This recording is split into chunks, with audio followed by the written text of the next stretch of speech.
अस्सलाम वालेकुम, मैं हूं शाहजेब खानजादा। पुलवामा हमले के बाद से पाकिस्तान और भारत के ताल्लुकात में कशीदगी बढ़ती जा रही है। इल्ज़ाम तराशी के बाद भारत ने जारहियत की, सरहदों की खिलाफ वर्जी की, जिसका पाकिस्तान से जवाब दिया गया। इस हवाले से सिक्योरिटी ज़राए के हवाले से खबरें सामने आई हैं कि भारत ने 26 और 27 फरवरी की दरमियानी शब पाकिस्तान की फ़िज़ाई हदूद की खिलाफ वर्जी की। पाक फ़ज़ाइया के तैयारों ने बर वक्त कार्रवाई की तो भारतीय तैयारे पेलोड गिराकर भाग निकले। पाकिस्तान ने अगले ही दिन जवाबी कार्रवाई की और अपनी हदूद में आने वाले 2 भारतीय तैयारे मार गिराए। एक पायलट भी गिरफ्तार कर लिया गया। अब ज़राए के मुताबिक भारत इस जवाबी कार्रवाई पर गुस्से में आ गया और इसने पाकिस्तान के 7 से 9 मकामात को निशाना बनाने का मंसूबा बनाया, मगर पाकिस्तान के खुफिया इदारे ने इस मंसूबे का बर वक्त पता चला लिया। ज़राए के मुताबिक पाकिस्तान ने दोस्त मुमालिक के जरिए भारत को पैगाम भेजा कि अगर हमला किया तो हमारा जवाब 3 गुना होगा। इसके बाद भारत ने एक और मंसूबा बनाया और वो था पाकिस्तान पर मिसाइल हमला। ये हमला किया जा रहा था भारतीय इलाके राजस्थान से पाकिस्तानी इलाके बावलपुर और कराची में कुछ टारगेट्स पर। पाकिस्तान ने फिर पैगाम भिजवाया कि भरपूर जवाब दिया जाएगा। भारत ने यह मंसूबा भी खत्म कर दिया और ज़राए के मुताबिक कशीदगी के बायस पाकिस्तान और भारत के दरमियान हुकूमती सतह पर बराह रास्त राब्ता तो नहीं है, लेकिन पाकिस्तान और भारत की सिक्योरिटी एजेंसीज का राब्ता बरकरार है, जो 27 और 28 फरवरी की शब भी हुआ। इसके अलावा दुनिया की अहम शख्सियात भी दोनों मुमालिक से राब्ते में हैं। ज़राए के मुताबिक इस वक्त 2 तरफा कशीदगी की सतह पहले जैसी नहीं। इस हवाले से सऊदी अरब, तुर्की, अमरीका, मुत्तहिदा अरब अमारात और बरतानिया ने किरदार अदा किया है और लाइन ऑफ कंट्रोल पर बतदरीज बेहतरी आ रही है। ज़राए के मुताबिक तमाम दोस्त मुमालिक ने भारत से कहा है कि पाकिस्तान ने आपका पायलट रिहा कर दिया। वज़ीर आज़म नरेंद्र मोदी भी कशीदगी कम करने के लिए इक़दाम करें। ज़राए का कहना है कि भारत ने पाकिस्तान को जो डोजियर भिजवाया है उसमें ऐसी कोई मालूमात नहीं जिनकी बुनियाद पर कोई कार्रवाई की जाए। पाकिस्तान पहले ही दिसंबर 2018 में कलअदम तंजीमों को कौमी धारे में लाने का फैसला कर चुका है। इस मंसूबे के तहत कलअदम तंजीमों के मदारिस को सरकारी कंट्रोल में लिया जाएगा। वजारत खजाना से फंड्स मिलने का इंतजार है। यह बहुत अहम मामला है। हुकूमत ने 21 फरवरी को कौमी सलामती कमेटी के इजलास में कलअदम तंजीमों के खिलाफ कार्रवाई तेज करने का फैसला करते हुए जमातुद दावा और फलाह इंसानियत फाउंडेशन पर दोबारा पाबंदी लगाने का हुक्म दिया था और इसके अगले ही दिन 22 फरवरी को हुकूमत पंजाब ने भावलपुर में मदरसा और मस्जिद का कंट्रोल संभाल लिया। इस मस्जिद और मदरसे के बारे में कहा जा रहा था कि ये जैश मोहम्मद का मरकज़ है। अब हुकूमत ने तमाम इंतहा पसंद तंजीमों के खिलाफ बड़े पैमाने पर क्रैकडाउन के आगाज़ का फैसला कर लिया है। साथ ही जो मेन स्ट्रीमिंग का मामला था उस पर भी हुकूमत ने तेज़ी से काम शुरू कर दिया है। यह फैसला अहमियत का हामिल है क्योंकि इससे पहले भी कलअदम तंजीमों के खिलाफ एक्शन और ऐलानात होते रहे हैं और अब एक बार फिर हुकूमत ने नेशनल एक्शन प्लान के तहत इन तंजीमों के खिलाफ कार्रवाई का ऐलान किया है, जिसकी तस्दीक वफाकी वज़ीर इत्तलात फवाद चौधरी ने भी कर दी है। इस हवाले से आज फवाद चौधरी ने बरतानवी खबर रसा इदारे रॉयटर्स को दिए गए इंटरव्यू में कहा कि इंतहा पसंद तंजीमों के खिलाफ कार्रवाई का फैसला पुलवामा हमले से पहले ही कौमी सलामती कमेटी के इजलास में कर लिया गया था। इस हवाले से मुकम्मल हिकमत अमली मौजूद है और मुख्तलिफ ग्रुपों के लिए मुख्तलिफ हिकमत अमली है, लेकिन बुनियादी मकसद रियासत की रिट को कायम करना है और अगर हमारी सरजमीन पर ये ग्रुप्स हैं तो इनसे अस्करियत का खात्मा करना है। फवाद चौधरी के मुताबिक इस हवाले से मुआशी, सियासी और इंतज़ामी हिकमत अमली इख्तियार की जाएगी और नेशनल एक्शन प्लान पर अमल दरामद होगा, जिसमें अस्करियत पसंदों के ग्रुपों को निशाना बनाने का कहा गया है। इसके साथ उन्होंने ये भी बताया कि हुकूमत को FATF की शराइत पर अमल दरामद करना होगा और इसीलिए हमने इन ग्रुप्स की फंडिंग रोकने के लिए मनी लॉन्ड्रिंग के खिलाफ सख्त इक़दाम किए हैं। हुकूमत इन खामियों पर गौर कर रही है जिसकी वजह से कलअदम ग्रुप्स को काम करने का मौका मिलता है। उनके मुताबिक मसला यह है कि ये नाम बदलकर दूसरे नामों से काम शुरू कर देते हैं। इस बात को यकीनी बनाना होगा कि इन ग्रुप्स पर हकीकी मायनों में पाबंदी लगाई जाए। वफाकी वज़ीर इत्तलात फवाद चौधरी ने गुज़िश्ता रोज़ डॉन न्यूज़ के प्रोग्राम में भी गुफ्तगू करते हुए कहा था कि हुकूमत ने नेशनल एक्शन प्लान के तहत तमाम इंतहा पसंद तंजीमों के खिलाफ सख्त कार्रवाई करने का फैसला किया। इंतहा पसंद तंजीमों के खिलाफ फैसला कुन एक्शन का फैसला हो गया है। वफाकी वज़ीर इत्तलात फवाद चौधरी के मुताबिक इस हवाले से पहले भी कार्रवाई हुई, आइंदा भी होगी। इंतहा पसंद तंजीमों के खिलाफ कार्रवाई से मुतालिक गुज़िश्ता रोज़ सहाफ़ियों को भी खुसूसी ब्रीफिंग दी गई। इस बारे में रोजनामा डॉन ने जराये के हवाले से रिपोर्ट किया है कि खुसूसी ब्रीफिंग में बताया गया है कि जैसे ही इस सिलसिले में पेशरफ्त होगी, इसके असरात खुद ब खुद जाहिर हो जाएंगे। ब्रीफिंग में जराये ने इस बात को मुस्तरद किया कि इंतहा पसंद तंजीमों के खिलाफ कार्रवाई का यह फैसला भारत में होने वाले पुलवामा हमले के बाद किसी दबाव की बिना पर किया गया, बल्कि यह फैसला 14 फरवरी को किए गए भारतीय फोर्सेस पर हमले से बहुत पहले किया जा चुका था, लेकिन ये मंजर आम पर बाद में आया। जराये का कहना था कि हम ये कार्रवाई अपने कौमी मुफाद में कर रहे हैं, हमें चीज़ें दुरुस्त करने की ज़रूरत है, हम इस मसले को आइंदा आने वाली नस्लों के लिए नहीं छोड़ सकते।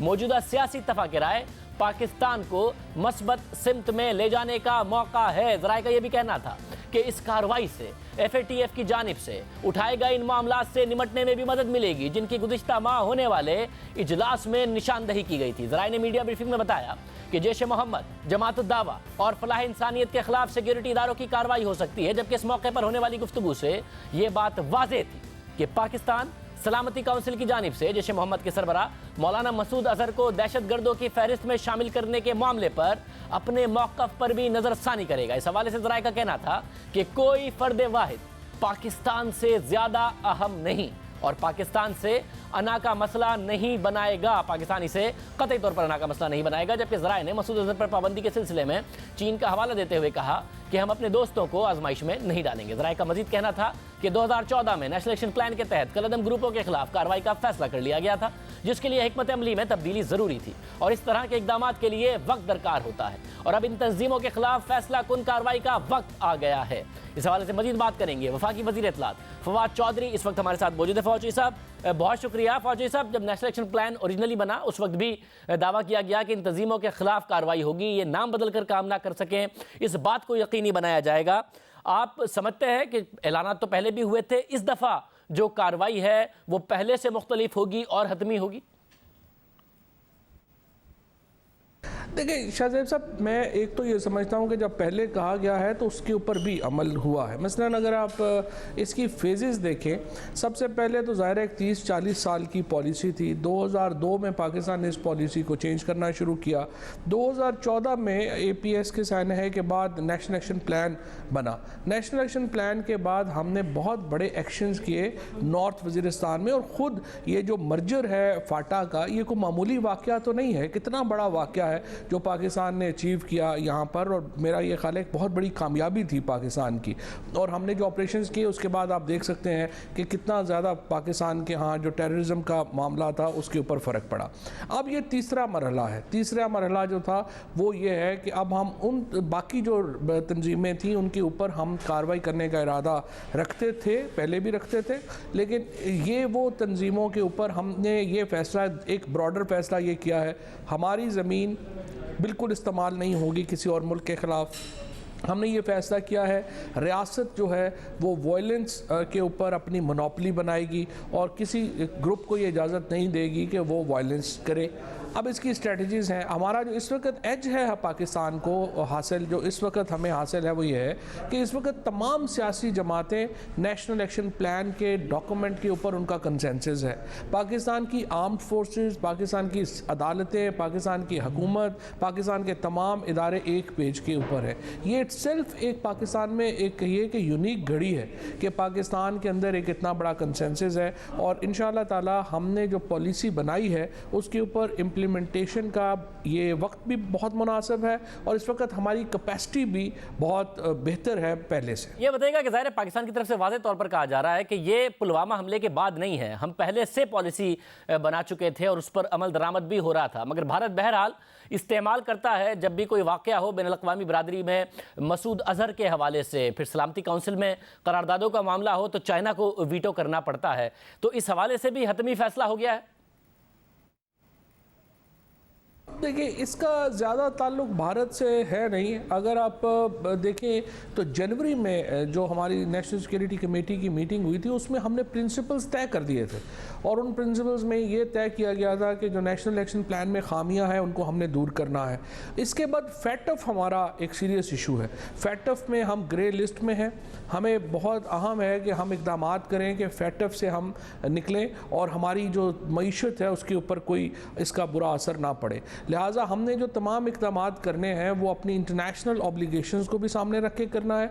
जो यूएनओ की रेजोल्यूशन है 1276 ज़ाहिर है उस पर हमने इम्प्लीमेंट करना है। और आज आपको जैसे मालूम है कि हमने ये एलामिया भी जारी किया है नेशनल सिक्योरिटी काउंसिल के करारदादों के ऊपर बरामद के लिए इक़दाम का, तो वो भी हमारे सामने है। सो हमने जो अपनी पॉलिसी है वो भारत के असर नहीं है, ना ही हमारा उससे कोई ज़्यादा मुतासर होने वाला मामला, वो हमारे मामलात उनके साथ चल रहे हैं, वो एक और अलग बात है। लेकिन ये हमारी कमिटमेंट्स इंटरनेशनल कमिटमेंट्स हैं, उनको हमने पूरा करना है और हमारे अपना फ़ायदा है। शाहजेब साहब आप देख रहे हैं हमने पाकिस्तान को ओपन किया है, 70 मुल्क जो हैं उनके लिए हमने वीज़े खोले हैं। तो क्या हम 70 मुल्कों को वीज़े दे दें और यहाँ पे एक्सट्रीमिज़म को हम पनपने देंगे? तो जाहिर है हमारी तो वो पॉलिसी, हमारी जो इकनॉमिक पॉलिसी की बुनियाद ही हिल जाएगी अगर हमने पाकिस्तान में इक़दाम नहीं किए। सो हमारे लिए एक दूसरी इंपॉर्टेंट बात यह है कि हम अपने पासपोर्ट को हमने इज्जत देनी है। ये पाकिस्तान में जो इमिग्रेशन के सामने हम जाता है, कोई पाकिस्तानी और पासपोर्ट रखता है, अगला थर थर कांपना शुरू हो जाता है कि ये जाने लगे, अल्लाह खैर करेगा क्या करेगा। सो हमें अपने तासुर को दूर ठीक करना है, अपनी हवा को ठीक करना है, अपने मामलात को ठीक करना है। उसके तहत हमने इक़दाम करने ही करने हैं और वो इक़दाम करने की इंशाल्लाह हमारी कैपेसिटी है। उन इक़दामात के नतीजे में एक मुस्बत पाकिस्तान का एक चेहरा भी सामने आएगा, हमारी मईशत बेहतर होगी, हमारे आम आदमी को फ़ायदा होगा और इसके ऊपर तमाम सियासी जमातों में एक इजमा है। ज़ाहिर है इस बड़ी क्लैरिटी नज़र आ रही है जो बातें आप बता रहे हैं और पाकिस्तान के मुस्तकबिल के लिए बड़ी अहम है। तो साथ में ये भी बता दीजिएगा कि लाएअमल होगा क्या? ज़ाहिर है इतने सारे जब लोग हैं इन मुख्तलिफ तंजीमों में तो सबको गिरफ़्तार तो नहीं किया जा सकता, तो क्या कोई मेन स्ट्रीमिंग होगी? और जो क़यादत है वो तो बहरहाल पाकिस्तान के लिए और पाकिस्तान पर सवाल उठाने का बाइस बनती है। मसूद अज़हर जैसे लोगों को किस तरीके से उनका क्या किया जाएगा? चाइना जो वीटो करता है, क्या चाइना से अब इस दफ़ा कहा जाएगा या नहीं कहा जाएगा? क्या किया जाएगा? देखिए शायद पॉलिसी हमारी जो है वो 3 जहतों के ऊपर है, 3 परतें हैं हमारी पॉलिसी की। एक परत है इकनॉमिक जो हमारी स्ट्रेटजी है, एक हमारी पॉलिटिकल स्ट्रेटजी है और एक हमारी एडमिनिस्ट्रेटिव स्ट्रेटजी है। हमारी जो इकनॉमिक स्ट्रेटजी है उसके तहत हमने ड्राई करने हैं जो वसाइल इनके हैं तंजीमों के, वो हमने ड्राई करने हैं, उनके ऊपर हमने नज़र रखनी है और हमने फंडिंग रोकनी है। ये फैटफ की एक बुनियादी रिक्वायरमेंट है और हमने अगर सेंक्शन से बचना है तो हमने ये जो अपनी जिम्मेदारी है ये उसको पूरा करना है। इसके लिए इक़दाम जो हैं वो कर रहे हैं और इसके ऊपर बड़ी जो फैसले हैं वो भी हो चुके हैं और कुछ दिनों तक आपको वो सामने भी आ जाएंगे, कुछ जो है वो सामने आ भी गए हैं। दूसरा इसका पॉलिटिकल स्ट्रेटजी है जिसकी तरफ आप इशारा कर रहे हैं मेन स्ट्रीमिंग का, या आप इशारा कर रहे हैं कि उनको हमने एक लेके आना है, उनको अलहदा करना है हम। लेकिन उसके लिए इम्पॉर्टेंट चीज़ ये है कि आपकी यहाँ पे डी वेपनाइजेशन हो। अगर आपकी डी वेपनाइजेशन नहीं होगी तो ये लोग तो पॉलिटिक्स तो नहीं कर सकते। फिर तो बड़ी पार्टीज है, मसलन पीपल्स पार्टी है, PMLN है और हम लोग खुद PTI, हम लोगों के तो मिलिटेंट विंग्स नहीं है, हम तो फिर सियासत नहीं कर सकते। लिहाजा इंपॉर्टेंट ये है कि यहाँ पे एक अगर डी वेपनाइजेशन हो मुकम्मल तौर के ऊपर, इकनॉमिक पॉलिसी हमारी कामयाब हो और उसके लिए फिर एक एडमिनिस्ट्रेटिव मैयर्स भी चाहिए होंगे। एडमिनिस्ट्रेटिव मैयर्स जो हैं कुछ आपको नज़र आए हैं चंद हफ्तों में, कुछ आपको अगले हफ्तों में जो है वो नज़र आएंगे। सो एक कम्प्रिहेंसिव इकनॉमिक पॉलिसी है, पॉलिटिकल पॉलिसी है और हमारी एडमिनिस्ट्रेटिव पॉलिसी है, इन तीनों को इकट्ठा लेकर के आगे चलें। जहाँ तक चीन के वीटो का मामला है, ये एक पेचीदा मामला है, इसके ऊपर स्ट्रैटेजी जो है बन रही है, वो मैं इंशाल्लाह ताला जल्द आपके साथ शेयर करूँगा। अच्छा, आखिर में साथ ये भी बताइएगा कि जब भारत का पायलट भी आ गया, पाकिस्तान में अरेस्ट हुआ, उनका MiG-21 भी मार गिराया गया, उसके बाद भी अब जो इतलात आ रही हैं कि जंगी जुनून सवार था नरेंद्र मोदी की सरकार पर और उन्होंने बाकायदा तौर पर प्लान किया कि पाकिस्तान में 7 से 9 मकामात पर हमले किए जा सकते हैं। फिर राजस्थान के ज़रिए बाकायदा तौर पर ख़तरा मौजूद था, जो कि इन्फॉर्मेशन अब सामने आ रही हैं और पाकिस्तान ने फिर पैगाम भिजवाया कुछ दोस्त ममालिक के ज़रिए भी कि पाकिस्तान भरपूर 3 गुना ज़्यादा जवाब देगा। आप समझते हैं कि अब इस सब के बाद जबकि कुछ दोस्त ममालिक भी और दरमियान में जो बड़ी ताकतें हैं वो भी पड़ गई हैं, तो भारत अब नहीं करेगा इस किस्म की कोई कार्रवाई, या अभी तक ख़तरा मौजूद है दोनों ममालिक के दरमियान कि सिचुएशन यहाँ से आगे बढ़ सकती है? देखिए, आप आज सूरत हाल उतनी जो है वो ख़तरनाक नहीं है जितनी आज से 72 घंटे पहले थी या 90 घंटे पहले थी, और इंशाल्लाह उम्मीद है कि ये सूरत हाल जो है वो इम्प्रूव होगी। जो नरेंद्र मोदी साहब की जो एक तो जाहिर है कि बड़ा ही अनफॉर्चुनेट है कि आप इलेक्शंस को ही मद्देनज़र रख के अपनी सारी स्ट्रेटजीज़ बनाएं और आपके नज़दीक लाखों करोड़ों लोगों की ज़िंदगियां जो हैं उनकी कोई वैल्यू ना हो। तो एक तो मैं देख रहा हूं कि हिंदुस्तान के अंदर भी अब एक सेन तबका जो है, एक सेनर एलिमेंट जो है वो इस सोच को चैलेंज कर रहा है, जो एक बड़ी मुस्बत बात है। ज़ाहिर है कि ये कोई हमारा जो पीपल टू पीपल एक मामला है उसमें नहीं है। भारत में बहुत सारे लोग हैं जो एक इस कॉमन सेंस के रखते हैं और वो इस सारे मामले में मोदी साहब की इस पॉलिसी की सपोर्ट नहीं करते हैं। लिहाजा एक तो जाहिर है कि उनका दबाव बढ़ रहा है, जो एक खुशाइन बात है, और दूसरी बात यह है कि इस वक्त जो इंटरनेशनल एक इंटरेस्ट है या इंटरनेशनल आई वुड से कि बैकडोर डिप्लोमेसी है, उसकी वजह से अब शायद मुझे लग रहा है कि इंशाल्लाह हालात जो हैं वो बेहतरी की तरफ जा रहे हैं। अब हालात जितने डिटेरिएट होने थे वो हो गए हैं, अब हालात शायद बेहतरी की तरफ। बहुत शुक्रिया। वज़ीर इत्तलात फवाद चौधरी साहब हमारे साथ मौजूद थे। अहम बात है कि वो समझते हैं कि जो ख़तरा है वो अब उतना नहीं रहा जितना पहले था। भारत को वाज़ेह तौर पर पैगामात भेजे गए कि अगर आपने एक दफ़ा फिर वो किया जो पहले किया था तो पाकिस्तान 3 गुना बड़ा जवाब देगा, जिसके बाद वो कह रहे हैं कि ख़तरा कम नज़र आता है। साथ ही कलदम तंजीमों के हवाले से बड़ा वाज़ेह मौक़िफ़ हुकूमत का हमारे सामने आया। हुकूमत ने जिन कलदम तंजीमों के ख़िलाफ़ क्रैक डाउन का फ़ैसला किया है, मेन स्ट्रीमिंग का फ़ैसला किया है, और उनमें जैश मोहम्मद भी शामिल है, जिसके सरबराह मौलाना मसूद अज़हर हैं। मौलाना मसूद अज़हर आखिर हैं कौन? उन पर इल्ज़ाम है कि उनकी वजह से 3 बार पाकिस्तान और भारत, 2 न्यूक्लियर ताकतें जंग के करीब आए, आमने सामने आए। उन पर इल्ज़ाम है कि वो पाकिस्तान से बैठकर भारत में दहशतगर्दी की आग भड़काते हैं। मसूद अज़हर से मुताल्लिक साबिक़ सदर परवेज़ मुशर्रफ का कहना है कि वो उन पर हमले में भी मुलव्विस हैं। साबिक़ सदर, साबिक़ army chief general retired Pervez Musharraf ये कह रहे हैं। साथ ही मसूद अज़हर से मुताल्लिक retired lieutenant general Amjad Shoaib की राय है कि वो डबल एजेंट है। साउथ पंजाब में हमने सेक्टेरियन वायलेंस और फिर उनके लिंक्स आगे दाइश वगैरह जिसके साथ भी थे, हमने उनको ख़त्म करने की कोशिश की और उनके लीडर्स को मारा है। अब चीज़ ये है कि इसका मसूद अज़हर पे इल्ज़ाम देते हैं। मसूद अज़हर जैश मोहम्मद का मेरा ख्याल है लीडर है।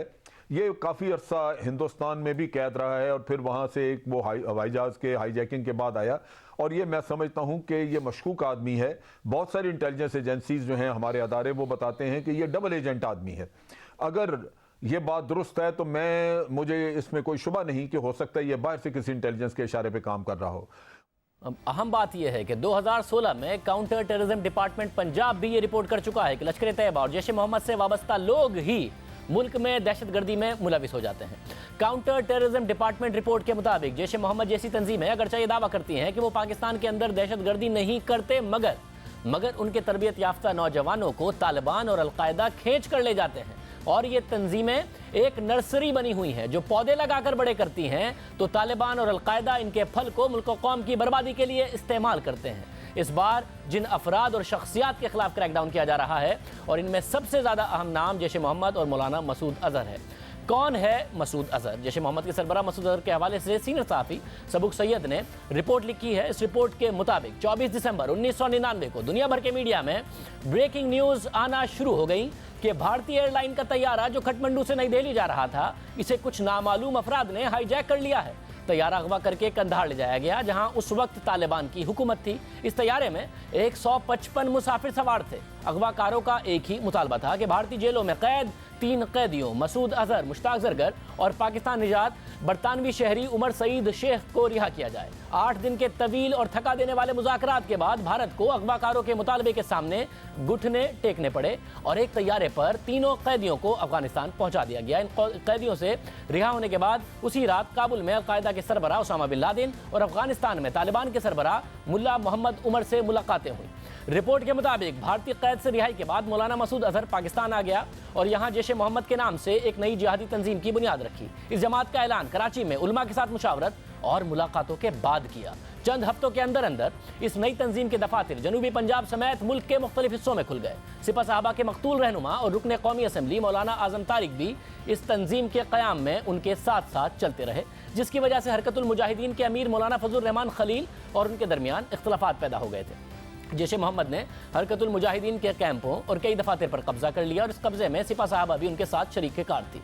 मौलाना मसूद अजहर को लाल मस्जिद इस्लामाबाद की भी मुकम्मल हिमायत हासिल थी। रिपोर्ट के मुताबिक जैश-ए मोहम्मद ने भारतीय पार्लिमान, पठानकोट जैसे हमले और इस समेत भारत में कई खतरनाक हमलों की जिम्मेदारी कबूल की। ये हमले इतने शदीद थे कि पाकिस्तान और भारत की फौजें बॉर्डर पर आ गई और बाकायदा जंग छिड़ने का खतरा महसूस किया जाने लगा। जैश-ए मोहम्मद पर भारत के ज़ेर इंतजाम कश्मीर में कई हमलों का इल्जाम लगाया जाता है। उनमें दिसंबर 2001 में भारतीय पार्लियामेंट पर होने वाला हमला भी शामिल है, जिसके बाद साबिक सदर परवेज मुशर्रफ ने जैश-ए मोहम्मद और लश्कर-ए-तैयबा पर पाबंदी लगा दी। मौलाना मसूद अजहर ने पाबंदी के बाद खद्दामुल इस्लाम के नाम से नई जमात बना ली। उन्होंने अपने नाम की जो स्पेलिंग थी वो भी तब्दील कर ली और उनका नाम ज़ोए की जगह जे से लिखने लगे। 2016 में पठानकोट हमले के बाद पाकिस्तानी अहदेदारों ने उन्हें गिरफ्तार कर लिया और उनकी सरगर्मियां महदूद कर दी गई। मौलाना मसूद अजहर का नाम उन शख्सियात की फहरिस्त में भी शामिल है जिनकी हवालगी का मुतालबा भारतीय हुकूमत करती रहती है। भारत ने मसूद अजहर को इंतहाई दहशतगर्द तरीन की फहरिस्त में शामिल किया हुआ है। रिपोर्ट के मुताबिक 1994 में हरकतुल मुजाहिदीन और हरकतुल जिहादुल इस्लामी को मिलाकर हरकतुल इंसार के नाम से एक नई अस्करी तंजीम बनाई गई। इस तंजीम की क़यादत ने फैसला किया कि मौलाना मसूद अजहर को सहाफ़ी के रूप में भारत भेजा जाए ताकि मकबूजा कश्मीर में ज़मीनी सूरत हाल का जायज़ा ले सकें। मसूद अजहर बांग्लादेश गए, वहाँ से पुर्तगाली पासपोर्ट पर सफ़र करते हुए भारत के दारुल हुकूमत दिल्ली पहुँच गए। 1994 में मौलाना मसूद अजहर को गिरफ्तार कर लिया गया। 1995 में मौलाना मसूद अजहर का नाम उस वक्त आलमी उफ़्क़ पर उभरा जब अस्करियत पसंदों के एक गैर मारूफ ग्रुप ने मकबूजा कश्मीर में 6 गैर मुल्की सयाहों को अगवा कर लिया और उनकी रिहाई के बदले मौलाना मसूद अजहर की रिहाई का मुतालबा किया, मगर मसूद अजहर रिहा नहीं हुए। उसके बाद मौलाना मसूद अजहर ने जेल में अपने कुछ साथियों के साथ मिलकर जेल में सुरंग खोदने का मंसूबा बनाया।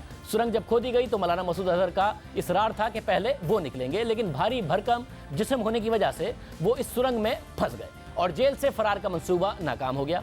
अहम बात यह है कि मौजूदा पाक भारत कशीदगी और एक बार फिर जंग के खतरात का सबब मौलाना मसूद अजहर ही बने हैं। भारत ने तकरीबन फरवरी में होने वाले पुलवामा हमले का इल्ज़ाम मौलाना मसूद अजहर पर लगाया है। अब अहम बात यह है कि चीन मुतादिद मरतबा जैश-ए मोहम्मद के सरबराह मौलाना मसूद अजहर का नाम अक़वाम मुत्तहिदा की दहशतगर्दों की फहरिस्त में शामिल करवाने से मुतालिक भारतीय कोशिशों को पाकिस्तान की दरख्वास्त पर वीटो करता रहा है। यहाँ तक कि 2017 में चीन में होने वाले ब्रिक्स इजलास के मुश्तरका एलामिया में इलाकाई सिक्योरिटी के खतरात से मुतालिक हक्कानी नेटवर्क जैश-ए मोहम्मद और लश्कर-ए-तैयबा का नाम शामिल किया गया था। लेकिन अब पाकिस्तान ने इंतहा पसंद तंजीमों के खिलाफ फैसला कुन कार्रवाई का फैसला किया है और इसके साथ अपने दोस्तों को आजमाइश में ना डालने का फैसला किया है। मगर वज़ीर इत्तलात बता रहे हैं कि इस हवाले से अभी पॉलिसी बनाई जा रही है। जैसे ही पॉलिसी फाइनल होगी तो इस हवाले से भी आगाह किया जाएगा। हमारे साथ मौजूद हैं हामिद मीर साहब, प्रोग्राम कैपिटल टॉक के मेज़बान और सीनियर सहाफ़ी।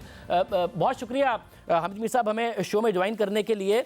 सब अहम बात यह है कि अस्करी क़यादत और जो सोर्सेज अब बता रही हैं, मैं पहले उसी पर आपसे बात करना चाहूँगा। और शाह महमूद कुरैशी साहब आपके साथ इंटरव्यू में भी मौजूद थे और उन्होंने भी बताया कि भारत का बहरहाल कोई 5 एक जगह पर इरादा था दोबारा कार्रवाई करने के हवाले से। फिर पाकिस्तान ने वाज़े तौर पर वाज़े किया कि पाकिस्तान उससे 3 गुना ज़्यादा कार्रवाई करेगा। प्रेशर पड़ा, मुख्तलिफ ममालिक एक्शन में आए। अब आप क्या समझ रहे हैं, इस्लामाबाद में इस वक्त जो माहौल है वो ख़तरा अभी तक पाकिस्तान की सिविल और अस्करी क़यादत महसूस करती है कि नरेंद्र मोदी इलेक्शन से पहले कुछ भी कर सकते हैं या वो ख़तरा टल गया है? नहीं, सिविल और फ़ौजी क़यादत का बिल्कुल भी ये ख्याल नहीं है कि ख़तरा मुकम्मल तौर पे टल गया है। मैंने शाह महमूद कुरैशी साहब को सवाल किया था कि are we out of woods, क्या हम ख़तरे से बाहर जा चुके हैं, तो उन्होंने कहा येस एंड नो। तो गोमगो की कैफियत है, लेकिन जो अस्करी ज़राए हैं और जो सियासी ज़राए हैं, जो हुकूमत के ज़राए हैं, आला सतही ज़राए हैं, उनका ये ख्याल है कि मोदी साहब जो हैं वो इस वक्त तकब्बुर का शिकार हैं और मोदी साहब की पाकिस्तान के ख़िलाफ़ तमाम साजिशें नाकाम हो चुकी हैं। लेकिन क्योंकि इलेक्शन करीब है और उनकी जो क्रेडिबिलिटी है वो ख़तरे में है, अपोजिशन जमातें ख़ास तौर पे कांग्रेस पार्टी जो है वो मोदी साहब से मुतालबा कर रही है कि आपने जो बालाकोट के करीब जाबा के मुकाम पे हमला किया तो उसमें आप कह रहे हैं कि सैकड़ों टेररिस्ट हलाक हो गए हैं, तो उसकी हमें कोई एविडेंस दें। तो एविडेंस वो दे नहीं पा रहे हैं, उसकी वजह से उनको एम्बेरसमेंट बहुत ज़्यादा हुई है। उनके 2 तैयारे गिर चुके हैं, उनका पायलट गिरफ्तार हो गया, फिर वो हिंदुस्तान को वापस कर दिया गया। तो उनकी जो पॉलिटिकल पोजीशन है वो काफ़ी कंप्रोमाइज़ हो गई है, एम्बेरसमेंट बहुत बढ़ चुकी है। तो लिहाजा पाकिस्तान की सिविल और फौजी क़यादत का एक ख्याल है कि मोदी साहब जो हैं वो कोई भी मिस एडवेंचर कर सकते हैं, वो कुछ भी उनसे आप तवक्को कर सकते हैं। देखिए, इस वक्त जो एस्केलेशन है वो पाकिस्तान के फ़ायदे में नहीं है, वो हिंदुस्तान के अवाम के भी फ़ायदे में नहीं है, वो पूरे खित्ते के फ़ायदे में नहीं है। एस्केलेशन का फ़ायदा अगर किसी को हो सकता है तो वो सिर्फ नरेंद्र मोदी हैं या उनकी पार्टी है बीजेपी, सिर्फ उनको फ़ायदा होगा। तो ख़तरा अब ये है कि भारत की तरफ से पाकिस्तान के कुछ शहरों पे हमलों का मंसूबा जो है वो नाकाम हो चुका है। उन्होंने 5-6 जगह पे मिसाइल अटैक भी करना था, वो भी नाकाम हो चुका है। अब ख़तरा ये है कि बहावलपुर या कराची में कहीं पे कोई टेररिस्ट अटैक किया जा सकता है, किसी मदरसे पे, किसी और जगह पे कोई टेररिस्ट अटैक किया जा सकता है। और इस हमले की जो खबर है वो भी पाकिस्तान की तरफ से जो दोस्त ममालिक हैं उनके साथ शेयर की जा चुकी है और उनको इस खदशे से आगाह कर दिया गया है कि हिंदुस्तान ने पहले राजस्थान के रास्ते से हम पर हमले का मंसूबा बनाया, हमने उसको नाकाम बनाया, फिर वो एक मिसाइल के ज़रिए 3-4 नहीं 5-6 जगह पे अटैक करना चाहते थे, उस मंसूबे को नाकाम बनाया। अब वो बहावलपुर या कराची को टारगेट कर सकते हैं तो हिंदुस्तान को ऐसी जारहियत से रोका जाए, क्योंकि अगर उन्होंने जारहियत की तो पाकिस्तान 2 गुना नहीं 3 गुना ज़्यादा शिद्दत के साथ जवाब देगा। तो ये एक मसला है, बहावलपुर और कराची में हिंदुस्तान जो है वो कोई दहशतगर्दी की कार्रवाई कर सकता है। तो इस बारे में पाकिस्तान की जो सिक्योरिटी एजेंसीज हैं वो मुकम्मल तौर पर खबरदार हैं। आमिर साहब, साथ में बताएगा कि हुकूमत का बाकायदा तौर पर दावा है कि ये भारत में हमले के बाद नहीं बल्कि पहले ही फैसला हो गया था। मुख्तलिफ जो तंजीमें हैं उन पर क्रैकडाउन के हवाले से, मेन स्ट्रीमिंग के हवाले से आप क्या समझते हैं? क्योंकि जाहिर है पाकिस्तान में जब नेशनल एक्शन प्लान आया उसके बाद भी कहा गया था, फिर नाम बदल के वाला मामला हुआ। आप समझते हैं मसूद अजहर, जैश मोहम्मद, इन तमाम के हवाले से बाकायदा तौर पर अब कार्रवाई हो रही है, किसी को ऑपरेट ना करने देने की जो हुकूमत बात कर रही है वो ऑन ग्राउंड सिचुएशन नजर भी आ रही है? देखिए शाहजेब साहब, मैं इस राय से इत्तेफाक नहीं करता कि पाकिस्तान में मुख्तलिफ जो कालादम तंजीमें हैं इन पर पाबंदी लगती है लेकिन इनके ख़िलाफ़ कार्रवाई नहीं होती। हाँ, तमाम तंजीमों के ख़िलाफ़ कार्रवाई नहीं हुई, अक्रॉस द बोर्ड कार्रवाई नहीं हुई, लेकिन कुछ तंजीमों के ख़िलाफ़ हुई, कुछ तंजीमों के ख़िलाफ़ नहीं हुई। रियासत ने तमाम तंजीमों को के ख़िलाफ़ कार्रवाई इसलिए नहीं की कि उसका एक ख्याल था कि कुछ तंजीमें जो हैं वो पाकिस्तान के अंदर खुदकुश हमलों में और पाकिस्तान के अंदर हमलों में मुलव्वस नहीं है, तो उनके साथ उन्होंने ज़रा नरम रवैया रखा। और उसमें ये मसूद अजहर साहब की तंजीम भी थी और उसमें हाफिज सईद साहब की तंजीम भी थी, जिनके बारे में ये ख्याल था कि ये पाकिस्तान के अंदर कार्रवाइयाँ नहीं कर रहे। लेकिन फिर जब आप नवाज शरीफ साहब के दौर में नेशनल एक्शन प्लान बना तो उसमें यह फैसला किया गया कि अक्रॉस द बोर्ड तमाम तंजीमें जिन पर के पाबंदी लगाई गई थी मुशर्रफ के दौर में और बाद में भी, खिलाफ कार्रवाई की जाएगी। एक आम इंप्रेशन ये है कि पहली पाबंदी परवेज़ मुशर्रफ ने लगाई थी किसी भी जिहादी तंजीम पे, ये बात बिल्कुल गलत है। पहली पाबंदी 1995 में मोहतरमा बेनज़ीर भुट्टो ने लगाई थी हरकतुल इंसार पर। हरकतुल इंसार पे 1995 में पाबंदी लगी थी और उसके बाद ये सिलसिला जो है ये परवेज़ मुशर्रफ के दौर में आया। अब नवाज शरीफ साहब के दौर में जो नेशनल एक्शन प्लान बना था उस पर अमल दरामद नहीं हुआ। उस नेशनल एक्शन प्लान के तहत सूबाई हुकूमतों की जिम्मेदारी थी कि उसने इन तंजीमों के खिलाफ कार्रवाई करनी थी। तो अब हुआ ये कि इमरान खान साहब की जब हुकूमत आई और पंजाब में और खैबर पख्तूनख्वा में भी उनकी पार्टी की हुकूमत है, तो दिसंबर 2018 में एक ये फैसला हुआ कि अक्रॉस द बोर्ड तमाम तंजीमें जो हैं उनके खिलाफ उनको मेन स्ट्रीम किया जाएगा और उनको उनके जितने भी मदारस हैं उनको हुकूमत टेक ओवर कर लेगी। बच्चों को मदारस से नहीं निकाला जाएगा लेकिन उनकी तालीम और तरबियत का सिलसिला जारी रहेगा। मदारस का कंट्रोल कालादम तंजीमों के हाथ में नहीं होगा, हुकूमत के हाथ में होगा। और इन कालादम तंजीमों के जितने भी मेंबर थे उनकी स्क्रीनिंग होगी, उनकी तमाम सिक्योरिटी एजेंसीज जो हैं वो उनके बारे में तहकीकात करेंगी और जो लोग उसमें से मुनासिब समझे जाएंगे उनको फिर पैरामिलिट्री ट्रूप्स में भर्ती किया जाएगा। ये जो सारा मंसूबा था इस पे अरबों रुपए खर्च होने थे और हुकूमत जो है उसके पास इस मंसूबे पे अमल दरामद के लिए पैसे नहीं थे। तो ये मंसूबा जो है ये ज़ेर इल्तवा था।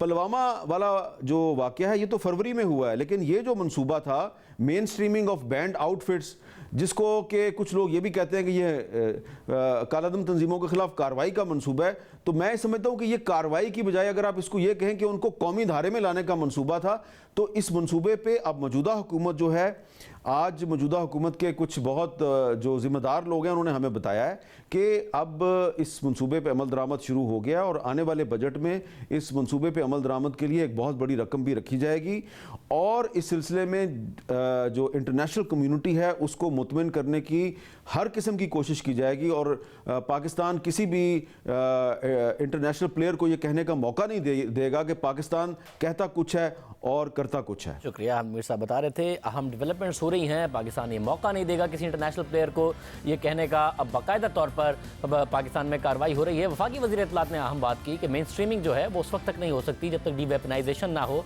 क्योंकि हम जितनी भी सियासी जमातें हैं जिसमें वो नून लीग, पीपल्स पार्टी और तहरीक इंसाफ का जिक्र कर रहे थे, उनके पास कोई मिलिटेंट विंग तो है नहीं, तो इसलिए पहले डीवेपनाइजेशन हो फिर मेन स्ट्रीमिंग हो, ये बहुत ज़्यादा लाजमी होगा। प्रोग्राम में एक ब्रेक शामिल करते हैं, उसके बाद जो भारत है उसका जो जंगी सामान है, जो जंगी तैयारियां हैं, उस पर न्यूयॉर्क टाइम्स तक सवाल उठा रहा है, भारत के अंदर सवाल उठ रहे हैं। आखिर मामला क्या है, तफसील से आपके सामने रखेंगे ब्रेक के बाद।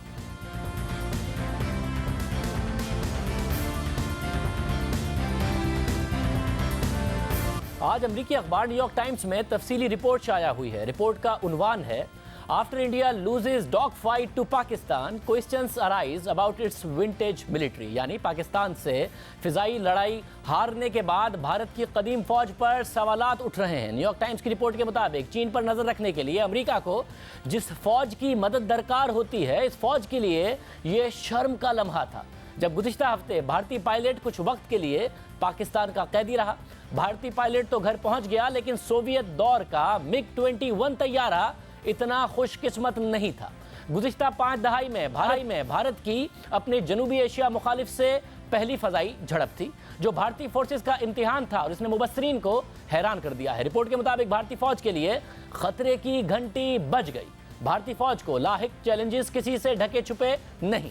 भारत की ऐसे मुल्क से पसपाई हुई है जिसकी फौज साइज में उससे आधी और उसका दिफाई बजट भारत के मुकाबले में 1/4 है। न्यूयॉर्क टाइम्स भारतीय हुकूमत के इदादो शुमार का हवाला देते हुए लिखता है कि अगर पाकिस्तान और भारत के दरमियान शदीद जंग छिड़ गई तो भारत अपने फौजियों को सिर्फ 10 दिन तक असलाहा और बारूद फराहम कर सकता है। और भारतीय फौज के 68% आलात इतने पुराने हैं कि उन्हें विंटेज यानी कदीम करार दिया जा चुका है। रिपोर्ट के मुताबिक भारतीय पार्लियामेंट्री कमेटी बराए दिफा के रुकन का कहना है कि भारतीय फौज के पास जदीद असलहा नहीं है, लेकिन उसके बावजूद इसे 21वीं सदी के फौजी ऑपरेशन करने पड़ते हैं। रिपोर्ट के मुताबिक भारतीय बर्री, बहरी और फिजाई अफवाज साथ काम करने के बजाय आपस में उलझते रहते हैं। रिपोर्ट के मुताबिक भारतीय हुकाम ने कहा है कि गुज़िश्ता हफ्ते पाकिस्तान भारतीय तैयारे MiG-21 को गिराने के लिए पाकिस्तान ने F-16 तैयारे इस्तेमाल किए थे, लेकिन पाकिस्तान ने इस इल्ज़ाम को रद्द कर दिया है। इस्लामाबाद में अमेरिकी सिफारतखाने का अमला भारतीय इल्ज़ाम की तहकीक कर रहा है। और न्यूयॉर्क टाइम्स की रिपोर्ट के मुताबिक एक दहाई के दौरान भारत के लिए अमेरिकी असलहे की फरोख्त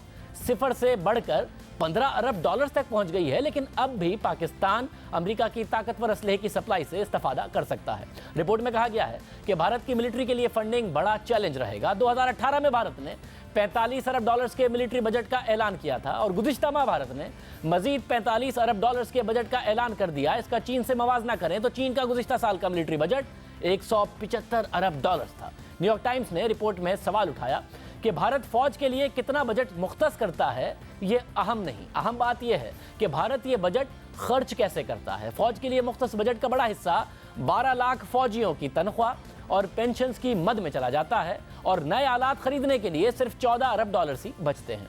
रिपोर्ट के मुताबिक भारतीय वजीर आजम नरेंद्र मोदी को अपोजिशन की तरफ से राफेल डील की वजह से तनकीद का सामना है। अगर भारत ये तैयारे खरीद लेता तो MiG-21 और दीगर तैयारों की जगह जदीद राफेल तैयारे, और इस हवाले से भारतीय वजीर आजम नरेंद्र मोदी ने राफेल डील में ताखीर की जिम्मेदारी अपोजिशन पर डाल दी है। पाकिस्तानी सरजमीन में जारियत और बाद में भारतीय तैयारे को पाकिस्तानी अफवाज की तरफ से मार गिराने के बाद बिल उमूम भारत के जंगी तैयारों और बिलखुसूस भारत के जंगी तैयारों पर और जंगी सामान पर सवालात उठने लग गए हैं।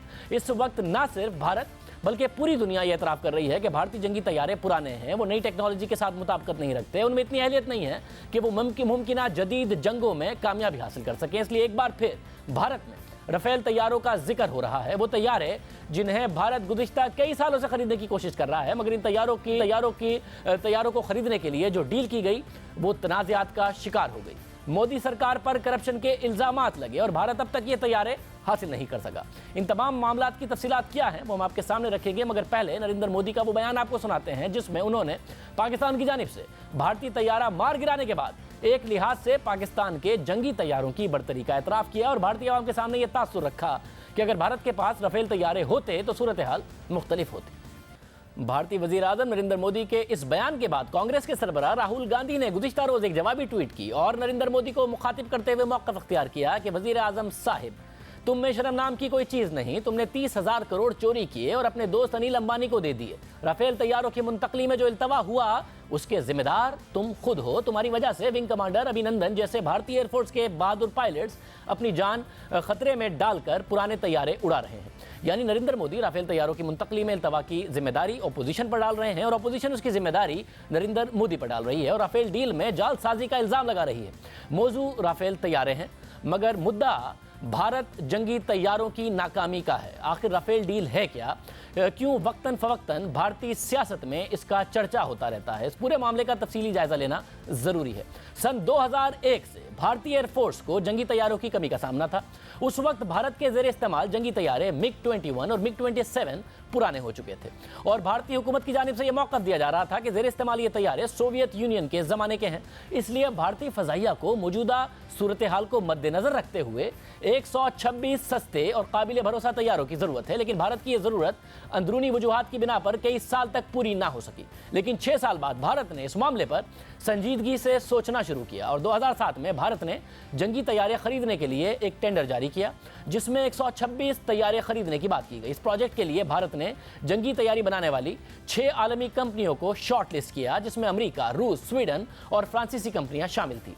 इस ऐलान के बाद भारत ने इन 6 कंपनियों के तैयारों पर तकरीबन 4 साल तक टेस्टिंग की और फिर 4 साल बाद 2011 में भारत ने फैसला किया कि 2 कंपनियां ऐसी हैं जो भारत को सस्ते और काबिल भरोसा जंगी तैयारे फरोख्त कर सकती हैं। 2 कंपनियों में डिसोड राफेल और फाइटर कंपनी शामिल थी। फिर 2012 में भारत ने हतमी फैसला करते हुए फ्रांसीसी कंपनी राफेल को जंगी तैयारे बनाने के लिए नामजद किया और तय पाया कि फ्रांस की इस कंपनी से 18 तैयारशुदा जंगी तैयारे खरीदे जाएंगे और बाकी 108 तैयारे फ्रांसीसी कंपनी की शराकत के साथ भारत की सरकारी company Hindustan aeronautics limited Bharat के अंदर ही बनाएगी क्योंकि इससे तैयारों की लागत कम हो जाएगी और साथ साथ टेक्नोलॉजी भी भारत मुंतकिल हो जाएगी। इस दौरान भारत में कांग्रेस की इत्तेहादी हुकूमत थी मगर राफेल कंपनी और कांग्रेस की हुकूमत के दरमियान कोई हतमी फैसला नहीं हुआ था कि इस प्रोजेक्ट पर कितनी लागत आएगी। फ्रांसीसी कंपनी इस प्रोजेक्ट पर कितना डिस्काउंट देगी ये फैसला भी नहीं हुआ था और इस पूरी डील के TORs क्या होंगे ये फैसला भी नहीं हो सका। इस दौरान सिर्फ मुज़ाकरात चलते रहे जिसके बाद भारत में 2014 में भारतीय जनता पार्टी की हुकूमत आ गई। नरेंद्र मोदी वज़ीर आज़म बन गए और तकरीबन 17 महीने तक मोदी हुकूमत ने भी इस मामले पर मुज़ाकरात किए और नरेंद्र मोदी ने अप्रैल 2015 में फ्रांस का दौरा किया और फ्रांस के उस वक्त के सदर फ्रांकवा होलांड के साथ राफेल डील का ऐलान किया। 2016 में फ्रांस और भारतीय हुकूमत में बाज़ाब्ता मुआहदा तय पाया मगर इस मुआहदे में एक चीज़ शामिल नहीं थी जो माजी में इस डील में सबसे अहम करार दी जाती रही। वो था भारत की सरकारी कंपनी हिंदुस्तान एरोनॉटिक्स लिमिटेड का इस मुआहदे में फरीक होना। हिंदुस्तान एरोनॉटिक्स लिमिटेड जो हमेशा से मुज़ाकरात के दौरान इस मुआहदे में फरीक रही, मोदी हुकूमत ने उसकी शराकतदारी ख़त्म कर दी और भारत के मारूफ ताजिर अनिल अंबानी जिन्हें बैंकरप्ट करार दिया जाता रहा उन्हें इस प्रोजेक्ट में शराकतदारी दे दी गई। एक ऐसे प्रोजेक्ट की डील जिसका तखमीना तकरीबन 9 अरब डॉलर से, मगर सबसे दिलचस्प बात यह है कि अनिल अंबानी की कंपनी जो इस डील में शराकतदार है उसका क़याम नरेंद्र मोदी के फ्रांस के 2015 के दौरे से महज 12 दिन पहले अमल में आया। यानी नरेंद्र मोदी के पेरिस जाने से कुछ दिन पहले फ्रांसीसी कंपनी की भारत में शराकतदारी अनिल अंबानी की कंपनी रिलायंस डिफेंस वजूद में आई जिस पर तनकीद होती रही कि कैसे एक सरकारी कंपनी को प्रोजेक्ट से हटाकर एक बैंकरप्ट ताजिर को अरबों रुपए के प्रोजेक्ट में शराकतदार बना दिया गया जिसका मकसद सरकारी सतह पर जालसाजी और करप्शन है। मगर मोदी हुकूमत का इस पूरे मामले पर यह मौक़िफ़ था कि अनिल अंबानी की कंपनी का इंतखाब खुद फ्रांस की कंपनी ने किया था और ये दोनों कंपनियों का आपस का मामला था जिसमें हुकूमत की कोई मुदाखलत नहीं थी। ये पूरा मामला खामोशी के साथ चलता रहा मगर साबिक फ्रांसीसी सदर के एक बयान ने भारतीय सियासत में हलचल मचा दी। गुज़िश्ता साल साबिक फ्रांसीसी सदर ने इंटरव्यू देते हुए कहा कि राफेल तैयारों की डील से मुताल्लिक फ्रांस को भारत के अंदर शराकतदार मुंतखब करने का कोई इख्तियार नहीं था बल्कि खुद भारतीय हुकूमत ने अनिल अंबानी की कंपनी को भारत में शराकतदार के तौर पर सामने रखा जिससे फ्रांस का काम सिर्फ मुज़ाकरात करना था। इस हवाले से एक फ्रांसीसी सहाफ़ी ने उस वक्त क्या तबसरा किया था आपको सुनवाते हैं। भारत से राफेल तैयारों की डील से मुताल्लिक साबिक फ्रांसीसी सदर के बयान के बाद भारतीय हुकूमत को सख्त तनकीद का सामना करना पड़ा। गुज़िश्ता साल अपोजिशन जमातों ने जहां एक तरफ नरेंद्र मोदी से इस्तीफे का मुतालबा किया वहीं खरबों रुपए की करप्शन के इल्जामात भी लगाए।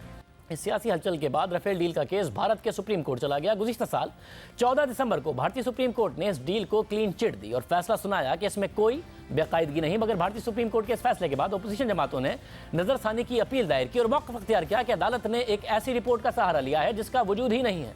अब भारत की अदालत परसों यानी बुध को इस नजरसानी अपील पर समाअत करने जा रही है। राफेल डील का मामला जो भी हो, मगर इस पूरे मामले से एक बात तो तय हो गई है कि भारत के मौजूदा जंगी तैयारों के पास वो अहलियत नहीं है जो जदीद जंगों में कामयाबी हासिल कर सके। इस हवाले से आलमी मीडिया की रिपोर्ट्स भी शाया होती रही हैं। बीबीसी के एक सहाफ़ी ने अक्टूबर 2014 में आर्टिकल लिखा जिसका मौजू था भारतीय एयरफोर्स के तैयारे आसमानों से गिर क्यों रहे हैं। आर्टिकल के मुताबिक हर मुल्क के एयरफोर्स हादसात का सामना करते हैं, मगर भारतीय जंगी तैयारों का गिरकर तबाह होना एक रूटीन खबर बन चुका है। आर्टिकल में कहा गया है कि भारत के सबसे अहम मिग नामी जंगी तैयारे उड़ते हुए ताबूत के तौर पर जाने जाते हैं। आर्टिकल के मुताबिक 2012 में भारत के दिफाई वजीर ने पार्लियामेंट को बताया है कि रूस से खरीदे गए 872 मिग तैयारों में से आधे तैयारे हादसात का शिकार हो चुके हैं, जिसकी वजह से 200 हलाकतें हुई हैं। सिर्फ यही नहीं, भारत जंगी तैयारों को इस कदर हादसात का सामना करना पड़ा है कि जो बॉलीवुड है वो इस हवाले से एक फिल्म बना चुका है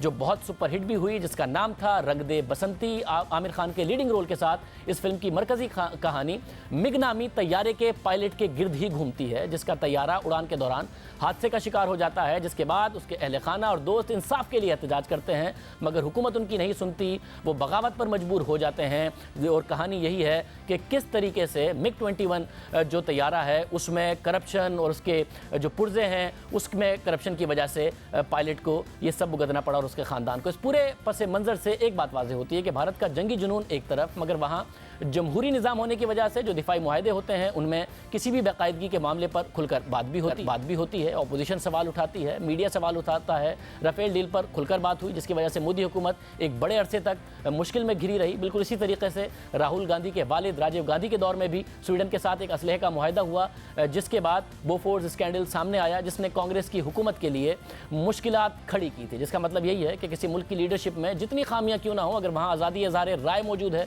जमहूरियत का तसलसल है, तो हक़ाइक़ पर जो पर्दा है वो ज़रूर उठ जाता है। कम से कम बहस ज़रूर होती है अगर वहाँ की क़यादत जंगी जुनून का शिकार भी हो। प्रोग्राम में के आखिर में जिक्र हो जाए, पाकिस्तान में अब ये रिवायत बन गई है कि मज़हब को सियासत के लिए इस्तेमाल किया जाता है। किसी दूसरे के मज़हब पर सवाल उठाने के लिए बाकायदा तौर पर सियासत की जाती है। और ये भी सच है कि जिसने भी मज़हब को सियासत के लिए इस्तेमाल किया उसने अपना ही नुकसान भी किया, बाद में नुकसान उठाया भी, खून बहा, मगर फिर भी ये गलत रिवायत ख़त्म नहीं हो रही है। इसका इस्तेमाल अब भी जारी है, ये सोचे समझे बगैर कि इसका नतीजा क्या निकलेगा। किसी दूसरे की जान खतरे में पड़ जाएगी और बाद में ये मामला आपको भी भुगतना पड़ सकता है। अब एक बार फिर ऐसा ही हो रहा है। 2 दिन पहले वफाकी वजीर फैसल वाउडा ने एक टीवी प्रोग्राम में बात की, जिसकी वजाहत उन्होंने इसी प्रोग्राम में कर भी दी। और उन्होंने बाकायदा तौर पर कहा कि ये स्लिप ऑफ टंग था, मेरे मुंह से एक बात निकल गई थी। और उसी प्रोग्राम में, ऐसा नहीं है कि किसी और प्रोग्राम में, फैसल वाउडा ने उसी प्रोग्राम में अपनी इस बात की वजाहत कर दी। मगर इसके बावजूद सियासी अज़ाइम के लिए मज़हब का इस्तेमाल किया जा रहा है। और ये काम नून लीग कर रही है, पीपल्स पार्टी कर रही है, उनके रहनुमा कर रहे हैं जो माजी में खुद मज़हब के नाम पर सियासत का निशाना बन चुके हैं, जिनकी क़यादत अब भी कहती है कि मज़हब के नाम पर सियासत नहीं होगी।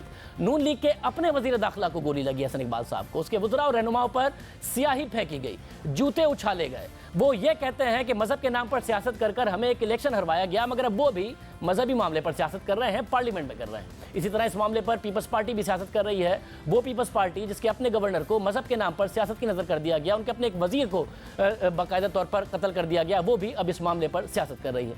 मजहबी मामलात का सियासत में इस्तेमाल कभी भी फ़ायदेमंद नहीं होता। शायद उसका वक्ती फ़ायदा हो जाए, मगर आगे चलकर नुकसान ही होता है। सियासी जमातें इसका नुकसान उठाती हैं, मगर फिर भी इससे बाज नहीं आती हैं। और ये बड़ा अहम है कि अगर फैसल वाउडा ने वजाहत कर दी है तो उस वजाहत को कबूल किया जाए, और उसी प्रोग्राम में कर दी है। दूसरी तरफ पंजाब के वज़ीर इत्तलात फयाजुल हसन चौहान का मुतनाज़ बयान सामने आया है, जिसमें उन्होंने मुल्क में रहने वाली अक़लियतों को निशाना बनाया है। उनके मज़हब की बुनियाद पर उन्होंने तनकीद की है। वो तनकीद भारत पर कर रहे हैं, मगर मज़हब को बुनियाद बनाकर कर रहे हैं। तो उन्होंने भारत को जवाब नहीं दिया है, बल्कि पाकिस्तान में रहने वाले लाखों हिंदू बरादरी के अफराद की दिल आज़ारी की है। फयाजुल हसन चौहान के बयान से हिंदू बरादरी की दिल आज़ारी हुई है। पाकिस्तान में क्रिश्चियंस रहते हैं, पाकिस्तान में हिंदू रहते हैं, पाकिस्तान से उतनी ही मोहब्बत करते हैं जितनी आप और हम करते हैं। तो जो भारत से लड़ाई है वो मुल्कों की लड़ाई है, मजहबों की लड़ाई नहीं है। और तहरीक इंसाफ के ही रुकन कौमी असेंबली रमेश कुमार भारत जाकर पाकिस्तान के लिए सिफारतकारी करते नजर आए थे, ताल्लुकात को बेहतर बनाते नजर आए थे, वज़ीर आज़म इमरान खान का पैगाम लेके गए थे। तो ये सियासत भी पाकिस्तान को आगे नहीं पीछे ही लेकर जाएगी। पाकिस्तान आज के प्रोग्राम में इतना ही, आपसे कल के प्रोग्राम में मुलाकात होगी। अल्लाह हाफ़िज़।